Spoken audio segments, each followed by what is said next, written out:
ఇప్పుడు child marriage of దానికి తదనంతర వ్యవహారం లేదు. కన్యాశుల్కం ఆపేశారు. ఆపేస్తే మంచి జరగాలి కదా. లోపల రూట్ లేకుండా క్యాన్సర్ని అసలు కడగకుండా పైనే ఆ సర్జరీలు చేస్తున్నాను అనుకోండి, మళ్ళీ వస్తుంటుంది అది. కన్యాశుల్కం ఆపేశారు. కన్యాశుల్కం కాదు, సతీసగం ఆపేశారు. ఆపేస్తే ఏమవుతుంది, అమ్మాయి బతికేస్తుంది.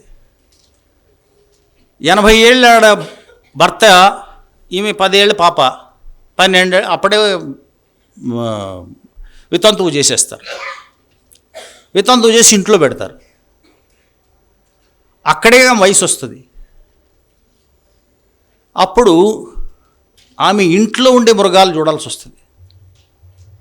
ఇంటి మృగాల వేట. వరస లేదు, వావి లేదు, ఎవడు చేవేస్తాడో తెలియదు. ఆమె గర్భవతి అవుతుంది. బిడ్డను కనేశాక మళ్ళీ పరువు కదా, ఆమె చేతే పారేయమంటారు. అట్లా పారేస్తుంటే ఇదే మహారాష్ట్రలో కుక్కలు తీసుకుని, పందులు తీసుకుని ఎత్తుకుపోతుంటే సావిత్రిబాయి ఫూలే చూసి ఫూలేతో అన్నది, ఏంటండి ఇది అని. అప్పుడు ఆయన చెబుతాడు, మనేం చేయలేమా, ఏం చేయగలం, ఒకళ్ళైతే పెంచుకుంటాం, అయినా చేద్దాం అని దే ఓపెన్డ్ ఏ స్కూల్.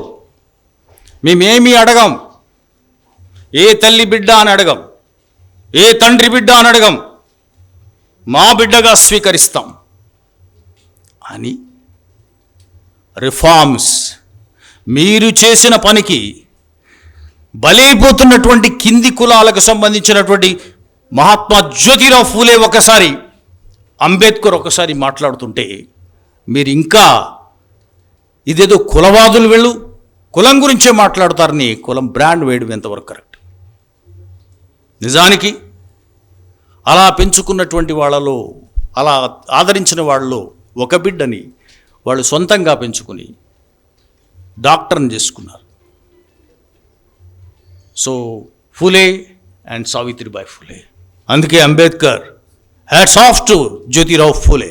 ఈ ప్రపంచం మీద, ఈ భూ ప్రపంచం మీద ఎవడినన్నా నేను గురువుగా స్వీకరించదలుచుకుంటే ఒకే ఒక్కడిని, అతడే జ్యోతిరావు ఫూలే అన్నాడు. ఇక్కడ నేర్చుకోవాల్సింది ఏంటంటే, చాలామంది కింది వర్గాలకు సంబంధించినటువంటి వాళ్ళ కోపం వచ్చినప్పుడు అగ్రవర్ణ స్త్రీలను దూషించడం, తక్కువ చేసి మాట్లాడడం, బూతులు తిట్టడం, అదే సాహిత్యంగా, అదే కవిత్వంగా ఊరేగడం జరుగుతుంటుంది. వాళ్ళు కూడా బందీలు అన్న ఎరుక కావాలి. నిజమే, అసలు కుల వ్యవస్థని